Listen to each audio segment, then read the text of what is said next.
आज निश्चित भाव में आम ओडिशा रे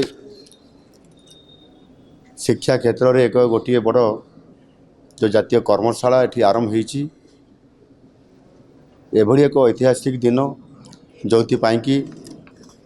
आम शिक्षा क्षेत्र में आम बहुत आगक जापर। जातीय शिक्षा नीतिर एक ये जो 2 दिनिया जातीय वर्कशॉप नेशनल वर्कशॉप आज या भुवनेश्वर आरंभ होती। ये 2 दिन धरी चलो यह माध्यम निश्चित भाव में जातीय शिक्षा नीति 2020 NEP 2020 तार कार्यकारिता उपरे किभली भाव में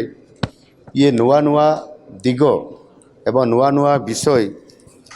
ये विषय रे संपूर्ण भाव में चर्चा हबो एवं गोटे नुआ रोड मैप प्रदान करिबार ये सहायक हबो एवं निश्चित भाव में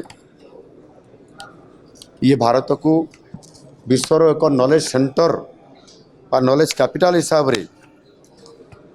प्रदान करने माननीय यशस्वी प्रधानमंत्री नरेंद्र मोदी जी जो संकल्प अच्छी ताकू निश्चित भाव में यह कार्यकारी कर जातीय शिक्षा नीतिर सबुठ मूल लक्ष्य होची शिक्षा भित्तिभूमि को किभली भाव में सुदृढ़ करवा एवं छात्र छात्री मानू किभली भाव में गुणात्मक शिक्षा प्रदान करवा उच्च कोटीर गवेषणा करी किभली भाव में समाने नुआ नुआ जिनस उद्भावन करिबारे सहायक हेबे नवसृजन सृष्टि करें ये समस्त को आधार करी आज ये कर्मशाला ये मु भावुची निश्चित भाव में आमपाई गोटे बड़ ये गुरुत्वपूर्ण ये हम जातीय शिक्षा नीति 2020 ओडिशा रे 5 वर्ष पर लागू हैला। आम सरकार आसिला परे अगस्त 2024 रे यहाकू आमे लागू करिछु। तथापि 5 वर्ष पर लागू करा गले मध्य आमे ताकू अधिक किभली भाव में फोकस करा जाई पारिबो आमे केंद्र सहित समकक्ष भाव में ताकर सहित दौड़ी पारिबु। सेथिपाई केंद्र एवं राज्य उभय एथिरे आमको सहयोग करिसंती। सेथिपाई आमर केंद्र शिक्षा मंत्री धर्मेंद्र प्रधान महोदय आमको यथेष्ट समय देइछंती एवं दिग्दर्शन देइछंती। विभिन्न आलोचना प्लाटफर्म रे आलोचना करी आमको शक्ति देवा फरे आज आमे गोटे स्पीड रे जीवा अर्थात आमे जातीय स्तर हार रे आमे तांको सहित समकक्ष मध्य आज आमे हेई पारिछु। ये जातीय शिक्षा नीतिर सबुठारु बड़ दिग होउछि जे सेथिरे मातृभाषा रे शिक्षा प्रदान करिबा। आज आपण जदि देखिबे रूसिया चाइना एवं जापान भली अनेक देश जो माने आज उच्चतर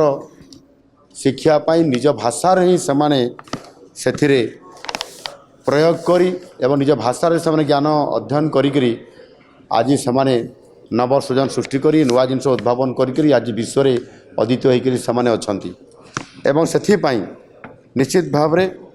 समाने जेते बड़े निज भाषा रे अध्ययन करी रिसर्च करी आज श्रेष्ठता प्रतिपादन करि पारुछंती। सेही बड़ी परिस्थिति और परिवेश भितर भारत कहीं हो पारिबो नाही। एणु जातीय शिक्षा नीति को आज माननीय मोदी जी जेभली भाव में गुरुत्व आरोप करिसंती सेथिरे आम भाषा रे आंचलिक भाषा रे मध्य ताकू प्रयोग करिबा आउ एहा द्वारा आज ओडिशा रे मध्य आम जातीय शिक्षा नीति कार्यकारी करिबा परे ओडिशा रिसर्च कॉन्क्लेव 2025 रे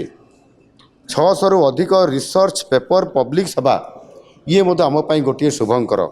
एवं गौरवर विषय। सेथिपाई शिक्षा व्यवस्था किभली भाव में आगामी दिन में एक शिक्षा क्षेत्र में वैप्लविक परिवर्तन आनी पारिबो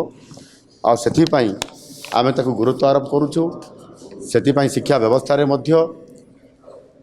जेते बेले बजेट रे कथा आसुची आमे प्राय सबुठारु अधिक सबु विभाग ठारु ये शिक्षा व्यवस्था रे आमे 42,000 कोटी रु अधिक अर्थात आमे 13.5 पाखापाखि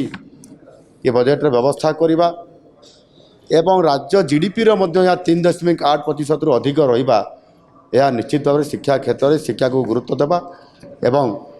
आम पिलामानकु समानकर भविष्य प्रतियोगितार जातीय स्तर में एवं अंतर्जातीय स्तर में किभली भाव में सक्षम हो पारे से इंडस्ट्री रेडी हो पारे से विभिन्न शिक्षा क्षेत्र में नुआ नव सृजन सृष्टि करिबारे उद्भावन करिबारे से